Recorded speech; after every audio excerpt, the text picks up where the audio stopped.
Hi friends, ನಾನು ನಿಮ್ಮ ರಾಜೇಶ್ ಚಾಮ್ಸ್ ಮಾತಾಡ್ತಾ ಇದ್ದೀನಿ. ಇವತ್ತೇನಪ್ಪ ವಿಷಯ ಅಂದ್ರೆ, ನಾನು ನಮ್ಮ ಮನೆ ದೇವ್ರಿಗೆ ಹೋಗ್ತಾ ಇದ್ದೀನಿ. ನಮ್ಮ ಮನೆ ದೇವ್ರು ಯಾವ್ದು ಅಂತ ನೀವೇ ಕಂಡುಹಿಡಿಬೇಕು, ನಾನ್ ಹೇಳಲ್ಲ, ನೀವೇ ಕಂಡುಹಿಡಿಯಿರಿ. ಕೊನೆವರೆಗೂ ಈ ವಿಡಿಯೋ ನೋಡಿ ನಿಮ್ಗೆ ಗೊತ್ತಾಗುತ್ತೆ. ನಾನು ಇವಾಗ ಎಲ್ಲಪ್ಪ ಇದ್ದೀನಿ ಅಂದ್ರೆ ಕೆಂಗೇರಿ ರೈಲ್ವೆ ಸ್ಟೇಷನ್ ಹತ್ರ ಇದ್ದೀನಿ. ಟಿಕೆಟ್ ತಗೊಳಕ್ಕೆ ಅಂತ ಹೋದಿ ಎಲ್ಲರೂ ತುಂಬಾ ಜನ ನಿದ್ದೆ ಮಾಡ್ದಾಗ ಕೂತವ್ರೆ ಇಲ್ಲಿ. ನೋಡಿ ಪಾಪ ಅವ್ರ ಕಷ್ಟ ಏನಾಯ್ತೋ ಯಾರು ಗೊತ್ತು. ಮನೆ ಮಠ ಎಲ್ಲ ಬಿಟ್ಬಿಟ್ಟು ಮನೆ ಇದೆಯೋ ಇಲ್ವೋ ಯಾರು ಗೊತ್ತು. ಪಾಪ ಬಂದು ರೈಲ್ವೆ ಸ್ಟೇಷನ್ ಹತ್ರ ಮಲ್ಗವ್ರೆ. ಅವ್ರನ್ನೆಲ್ಲ ನೋಡಿದ್ರೆ ನಾವೇ ಬೆಸ್ಟ್ ಅನ್ಸುತ್ತೆ. ನೋಡಿ ಅವ್ರಿಗೆ ದೇವ್ರು ನಮ್ಮನ್ನ ಪರವಾಗಿಲ್ಲ ಚೆನ್ನಾಗಿಟ್ಟವನ್ ಅನ್ಕೋಬೇಕು, ಬೇರೆಯವ್ರನ್ನ ಹೋಲ್ಸ್ಕೊಂಡ್ರೆ. ಮತ್ತೆ ಅಂತೂ ಇಂತೂ ಟ್ರೈನ್ ಬರ್ತೈತೆ, ಇವಾಗ ಟ್ರೈನ್ ಹತ್ಬೇಕು. ಬರ್ತೈತೆ ಟ್ರೈನು. ನೋಡಿ ತಿರುಪತಿ ಎಕ್ಸ್ಪ್ರೆಸ್ ಇದು. ನೋಡಿ ಬೆಳಗ್ಗೆ 4:50 ವಿಡಿಯೋನ ಶೂಟ್ ಮಾಡ್ತಾ ಇರೋದು. 4:50 ಕರೆಕ್ಟಾಗಿ ಟ್ರೈನು ಕೆಂಗೇರಿ ಹತ್ರ ಬರುತ್ತೆ ತಿರುಪತಿಯಿಂದ.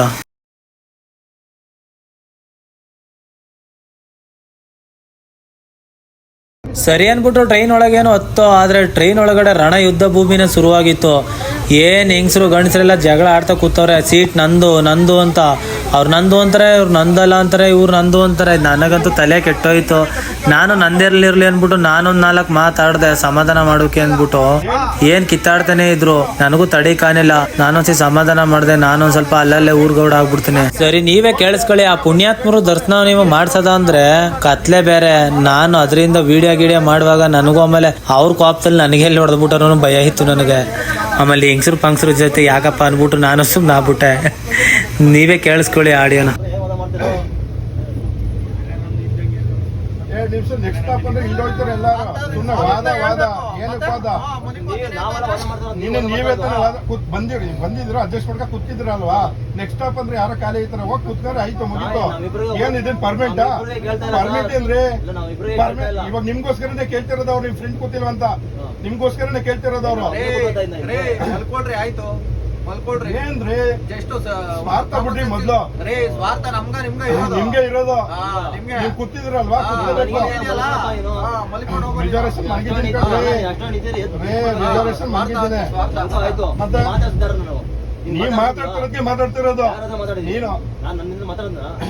ನೀನು ವಾದ ಮಾತಾಡೋದಕ್ಕೆ ವಾದ ಮಾಡ್ತಾ ಇರೋದು ನಾನು. ಲೇಡೀಸ್ ಇದ್ರೆ ಏನ್ರಿ ವಾದ? ನಮ್ದು ಲೇಡೀಸು. ಹಾಗಾದ್ರೆ ನೀನೇನು ವಾದ ಮಾಡೋದಿಲ್ಲ. ಏನ ನೀನು ವಾದ ಮಾಡಿದ್ದ? ನಾನು ವಾದ ಮಾಡಿದ್ದ? ಯಾಕ್ರಣ ಇರೋಣ ಆಯ್ತು ಅಣ್ಣ. ಏನ್ರಣ ಸರಿ ಏನಿದು ಅಂತ ನಮಗೂ ಅರ್ಥನೇ ಐತಿಲ್ಲ. ಅಲ್ಲೆಲ್ಲ ಜನ ಮಲಗೋರ ಬುಡಿ ಆತ ಪಾಪ ಮಲಗೈತೆ. ಏನು ಸುಮ್ನೆ ಬಿಡೋಣ ಆತಗೆ. ಏನ್ರಣ ಈಗ ನೋಡಿ ಆಯ್ತು ಒಂದ್ ನಿಮಿಷ ನಾನು ಹೇಳೋದು. ಇಲ್ಲಿ ನೋಡಿ ಅಷ್ಟೊಂದ್ ಜನ ಎಲ್ಲ ಮಲಗೋರೆ. ಬುಡಿ ಏನೋ ಈಗ ಕೂತಿದೀವಲ್ವಾ, ಬುಡ ಹಾಕಿದ್ ಅಯ್ಯೋ ಬಿಡೋಣ. ಈಗ ಪಾಪು ಇಲ್ಲ ಅಂತಿದ್ರೆ ಇದಣ ಇದೇನೋಣ ಅಂತ ವಾದ ಮಾಡ್ಬೋದಿತ್ತು. ಅಲ್ಲಿ ಪಾಪು ಐತೆ, ಇದು ಏನ್ ಮಾಡೋದು? ಆಯ್ತು ಬಿಡಿ ಇವಾಗ ಇನ್ನೇನು ಅಣ್ಣ. ಈಗ ಆಯ್ತು ಬಿಡಿ ಅಣ್ಣ. ಅಣ್ಣ ಈಗ ಸರಿ ಆಯ್ತು ಸುಮ್ಮನೆ ಅಣ್ಣ. ಈಗ ಆಯ್ತು ಅಣ್ಣ, ಇರ್ರಿ ಅಣ್ಣ. ಆಯ್ತು ಅಂತೂ ಇಂತೂ ಅವ್ರ ನ್ಯಾಯನ ತೀರ್ಮಾನ ಮಾಡ್ದು. ನೋಡ್ತಿದ್ದಂಗೆ ಮೈಸೂರು ಬಂತು, ಅವ್ರ ಜಗಳನೂ ಮುಗೀತು. ಸರಿ ಅನ್ಬಿಟ್ಟು ಇನ್ನೇನು ಮೈಸೂರು ಬತ್ತಲ್ಲ ಅನ್ಬಿಟ್ಟು ನಾನು ನೀರು ಕುಡಿಬೇಕು ಮತ್ತೆ ಕಾಫಿ ಕುಡಿಯೋಣ ಅನ್ಬಿಟ್ಟು ಇಳಿದ್ಬಿಟ್ಟು ಹೋದೆ ಕೆಳಗಡೆ. ಸಿಕ್ಕಾಬಟ್ಟೆ ಹೊಟ್ಟೆ ಬೇರೆ ಹಸಿತಿತ್ತು, ಮತ್ತೆ ಚೇಂಜ್ ಬೇರೆ ಇಲ್ಲ ಅಂದ ಅಣ್ಣ. ಅದಕ್ಕೆ ಒಂದು ಮದ್ದೂರೋಡೆ ತಗಂದೆ, ಮತ್ತೆ ಒಂದ್ ಬಂದ್ ತಗಂದೆ, ಮತ್ತೆ ಒಂದ್ ಕಾಫಿ ತಗಂಡೆ. ಸರಿ ಅನ್ಬಿಟ್ಟು ಕುಡಿತಿದ್ದಂಗೆ ಟ್ರೈನು ಹೊರಡ್ತು. ಮತ್ತೆ ಆಮೇಲೆ ಇಲ್ಲೊಂದು ವಿಶೇಷ ನೋಡಿ, ಅಲ್ಲೊಂದ್ ಬೆಟ್ಟ ಕಾಣಿಸ್ತೈತೆ ನೋಡಿ, ಅದು ಚಾಮುಂಡೇಶ್ವರಿ ಬೆಟ್ಟ. ಯಾರಿಗೆಲ್ಲ ಗೋಪುರ ಕಾಣಿಸ್ತೈತೆ ಅವರು ದಯವಿಟ್ಟು ಕಮೆಂಟ್ ಮಾಡೋದನ್ನ ಮರಿಬೇಡಿ. ಯಾರಿಗೆ ಭಕ್ತಿ ತುಂಬಾ ಇರುತ್ತೋ ಅವ್ರಿಗಂತೂ ಖಂಡಿತ ಕಂಡೇ ಕಾಣುತ್ತೆ ಗೋಪುರ. ಭಕ್ತಿ ಇಲ್ಲದವ್ರಿಗಂತೂ ಕಾಣಲ್ಲ. ಅದು ನಮ್ಮನೆ ದೇವ್ರೆ ಗುರು, ಚಾಮುಂಡೇಶ್ವರಿ ಹೆವಿ ಪವರ್ಫುಲ್. ಅದು ನಮ್ಮನೆ ದೇವ್ರೆ ಉತ್ನಳ್ಳಿ ಅಮ್ಮ. ನಿಜ ಹೇಳ್ಬೇಕು ಅಂದ್ರೆ ನಮ್ಮ ಮನೆ ದೇವ್ರುಗಳು ಅಂತೂ ಹೆವಿ ಪವರ್ಫುಲ್. ನಾವ್ ಅದಕ್ಕೆ ಹೆವಿ ಭಯದಿಂದ ಇರ್ತೀವಿ ದೇವ್ರು ಅಂದ್ರಂತೂ. ನೋಡಿ ಮತ್ತೆ ಒಂದ್ಸರಿ ಕಾಣುತ್ತೆ ಬೆಟ್ಟ ನೋಡಿ, ನೀಟಾಗಿ ನೋಡಿ. ಅಂತೂ ಇಂತೂ ಕಡ್ಕೊಳ್ಳೋದ ಹತ್ರ ಬಂದು. ಕಡ್ಕೊಳ ಹೆವಿ ಫೇಮಸ್ ಯಾವ್ದ್ರಲ್ಲಿ ಅಂದ್ರೆ TVS ಫ್ಯಾಕ್ಟ್ರಿ ಐತೆ. TVS ಬೈಕ್ ಯಾರ ಹತ್ರ ಇರುತ್ತೋ ಅವ್ರಿಗಂತೂ ಕಡ್ಕೊಳ ಜ್ಞಾಪನ ಆಗೇ ಆಗುತ್ತೆ. ಟ್ರೈನ್ ಮತ್ತೆ ಅಲ್ಲಿಂದ ಸ್ಟಾರ್ಟ್ ಮಾಡ್ಕೊಂಡ್ ಅಣ್ಣ ಕಡ್ಕೊಳದಿಂದ ಅಂತೂ ಇಂತೂ ನಂಜನಗೂಡ್ಗೂ ಬಂದ್ಬಿಟ್ಟು. ನಂಜನಗೂಡು ರೈಲ್ವೆ ಸ್ಟೇಷನ್ ಯಾರೆಲ್ಲ ನೋಡಿಲ್ಲ ಅವರು ದಯವಿಟ್ಟು ಈಗಲೇ ನೋಡ್ಕೊಳ್ಳಿ. ನೋಡಿರೋರು ಕಮೆಂಟ್ ಮಾಡಿ ನೋಡಿದೀವಿ ಅಂತ, ನೋಡಿಲ್ಲದವರು ನೋಡ್ಕೊಳ್ಳಿ ಇವಾಗಲೇ. ಮತ್ತೆ ಪಕ್ಕದಲ್ಲಿ ಸಿಮೆಂಟ್ ಲೋಡ್ ಬಂದೈತೆ ಗೂಡ್ಸ್ ಟ್ರೈನಲ್ಲಿ, ಅದು ಕೂಡ ಅನ್ಲೋಡ್ ಮಾಡ್ತಾ ಇದಾರೆ ಬೆಳಗ್ಗೆ. ಪಾಪ ಜನರುಗಳ ಕಷ್ಟ ಹೆಂಗೈತೆ ನೋಡಿ. ಪಾಪ ಧೂಳಲ್ಲಿ ಜನರುಗಳು ಯಾವ ತರ ಕಷ್ಟ ಪಡ್ತಾ ಇದಾರೆ ನೋಡಿ. ನಿಜ ಹೇಳ್ಬೇಕು ಅಂದ್ರೆ ಶ್ರೀಮಂತರು ಶ್ರೀಮಂತರಾಗೇ ಇರ್ತಾರೆ, ಬಡವರು ಬಡವರಾಗೇ ಇರ್ತಾರೆ, ಕೂಲಿ ಮಾಡೋರು ಕೂಲಿ ಮಾಡ್ಕೊಂಡೇ ಇರ್ತಾರೆ. ಏನ್ರಿ ಇದ್ರ ಮಧ್ಯ ನಾವೆಲ್ಲ ಹೊಡೆದಾಡ್ಕೊಂಡು ಸಾಯ್ತೇವೆ. ಅದಕ್ಕೆ ನಾನೊಂದು ಸಾಂಗ್ ಬರೆದಿದ್ದು, ಬಾಳು ಒಂದು ಗೋಳು ಜನಗಳ ಜೀವನ ಹಾಳು, ಹೇಳೋದನ್ನ ಕೇಳು ನಿಯತ್ತಿಂದ ಬಾಳು ಅಂತ. ನಿಯತ್ತಿಂದ ಬಾಳ್ತಾ ಇದೀವಿ, ಆದರೆ ನಮ್ಮಂಥವ್ರಿಗೆ ಉಳ್ಗಾಲನೇ ಇಲ್ಲ. ಯಾವ್ಯಾವನ ತಲೆ ಹೊಡೆಯೋನೆಲ್ಲ ಚೆನ್ನಾಗಿ ಬದುಕ್ತಾವನೆ, ಈ ತಲೆ ಹಿಡುಕರೆಲ್ಲ ಬದುಕ್ತಾವ್ರೆ. ಅಂಥದ್ರಲ್ಲಿ ನಿಯತ್ತಿಂದ ಬಾಳ್ತಾ ಇರೋರಿಗೆ ಯಾವುದು ಕಾಲನೇ ಇಲ್ಲ. ಏನು ಮಾಡೋಕ್ಕಾಗಲ್ಲ. ಯೋಗಿ ಪಡೆದಿದ್ದು ಯೋಗಿಗೆ, ಜೋಗಿ ಪಡೆದಿದ್ದು ಜೋಗಿಗೆ. ಸರಿ, ಇದು ಯಾವ ಸರ್ಕಲ್ ಅಂತ ದಯವಿಟ್ಟು ಕಮೆಂಟ್ ಮಾಡಿ.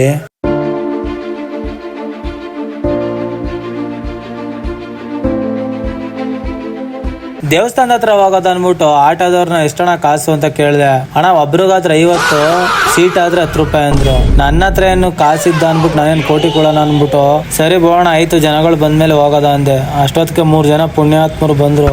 ಅವರು ನಾವೆಲ್ಲ ಆಟೋದಲ್ಲಿ ಹೊರಟು.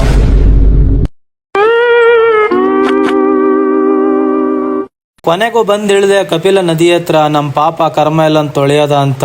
ಕಪಿಲ ನದಿ ಎಷ್ಟು ಜನರು ಪಾಪ ಕರ್ಮ ಎಲ್ಲ ತೊಳೆದೈತು. ಮತ್ತೆ ನೋಡಿ ಇಲ್ಲಿ ಹೊಳೆ ಒಳಗಡೆನೆ ತೆಪ್ಪ ನಿನ್ಸವ್ರೆ ನೋಡಿ ದೇವ್ರದು ಎಲ್ಲ. ಅದಕ್ಕೆ ಭಕ್ತಿಯಿಂದ ಪೂಜೆ ಮಾಡ್ತಾ ಇದಾರೆ ನಮ್ಮ ಜನಗಳೆಲ್ಲ. ಅಲ್ಲಿ ಈ ಕಡೆ ನೋಡಿದ್ರೆ ಅಕ್ಕ ಫೋನ್ ಕ್ಯಾಮ್ರಾ ಹಿಡಿತಾವಳೆ. ಈ ಅಕ್ಕನ್ಗೆ ವಿಡಿಯೋ ಇಂಟ್ರೆಸ್ಟ್ ತುಂಬಾ ಇದೆ ಅನ್ಸುತ್ತೆ ನಮ್ ತರ. ಅದಕ್ಕೆ ಅನ್ಸುತ್ತೆ ಆ ಕಡೆನೆ ಕ್ಲೋಸ್ ಅಪ್ ಅಲ್ಲಿ ಝೂಮ್ ಹಾಕಿ ಹಿಡಿತಾ ಕೂತವ್ರೆ. ಕಣ್ಣು ಮಿಟಕಿಸ್ತಂತೆ, ಕಣ್ಣು ರೆಪ್ಪೆನೂ ಕೂಡ ಬಡಿತಿಲ್ಲ. ಈ ವಿಡಿಯೋ ನಾನ್ ಹೇಳಿರೋ ಮಾತು ಆ ಅಕ್ಕನಿಗೆ ತಲುಪೋವರೆಗೂ ಈ ವಿಡಿಯೋನ ಶೇರ್ ಮಾಡಿ. ಮತ್ತೆ ಈ ಕಪಿಲ ನದಿ ನಂಜನಗೂಡು ಮತ್ತೆ ಸುತ್ತೂರು ಮಾರ್ಗವಾಗಿ ಹರಿದು ಟಿ ನರಸೀಪುರ ಸೇರುತ್ತೆ. ಅಲ್ಲಿ 2 ಹೊಳೆನೂ ಒಂದಾಗುತ್ತೆ. ಯಾವ್ದಾವ್ದು ಅಂತ ಗೊತ್ತಿರೋರು ಕಮೆಂಟ್ ಮಾಡಿ. ಹೊಳೆಯಿಂದ ನಾನು ಹೊರಟಿದ್ದೆ ಡೈರೆಕ್ಟ್ ದೇವಸ್ಥಾನದ ಹತ್ರ. ಆದ್ರೆ ಹೋಗೋ ದಾರಿಲಿ ಇನ್ನೊಬ್ರು ಮುಖ್ಯವಾದವ್ರು ಸಿಕ್ಕಿದ್ರು. ಅವ್ರನ್ನ ದಿನಕ್ಕೊಂದ್ಸರ ನಾವು ನೆನ್ಸ್ಕೋತೀವಿ. ಅವ್ರು ಯಾರು ಅಂತ ನೋಡಿ.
ನೋಡಿದ್ರಲ್ಲ, ಇದೇ ನಮ್ಮ ಮನೆ ದೇವರು ನಂಜುಂಡೇಶ್ವರ. ಇವಾಗ ಪರಶುರಾಮಪ್ಪನ ಹತ್ರ ಹೋಗೋದ ಬನ್ನಿ. ನಂಜುಂಡೇಶ್ವರ ಒಂದು ಗರ್ಭಗುಡಿ ಹತ್ರ ವಿಡಿಯೋ ಮಾಡಕ್ ಬಿಡ್ಲಿಲ್ಲ. ಯಾಕಂದ್ರೆ ಗರ್ಭಗುಡಿ ಹತ್ರ ವಿಡಿಯೋ ಮಾಡಿದ್ರೆ ಮೊಬೈಲ್ ಕಿತ್ಕೊಂಡ್ಬಿಡಿಕತ್ತಾರೆ. ಆದ್ರಿಂದ ವಿಡಿಯೋ ಮಾಡಂಗಿಲ್ಲ. ಸರಿ ಅನ್ಬಿಟ್ಟು ನಾನು ಅಲ್ಲಿ ವಿಡಿಯೋ ಮಾಡಲಿಲ್ಲ. ಅವ್ರ ಮಾತಿಗೆ ಬೆಲೆ ಕೊಡ್ಬೇಕಲ್ಲ ಅಂದ್ಬಿಟ್ಟು ನಾನು ಕೂಡ ವಿಡಿಯೋ ಮಾಡಿದಂತೆ ಪರಶುರಾಮಪ್ಪನ ದೇವಸ್ಥಾನ ಹತ್ರ ಬಂದೆ.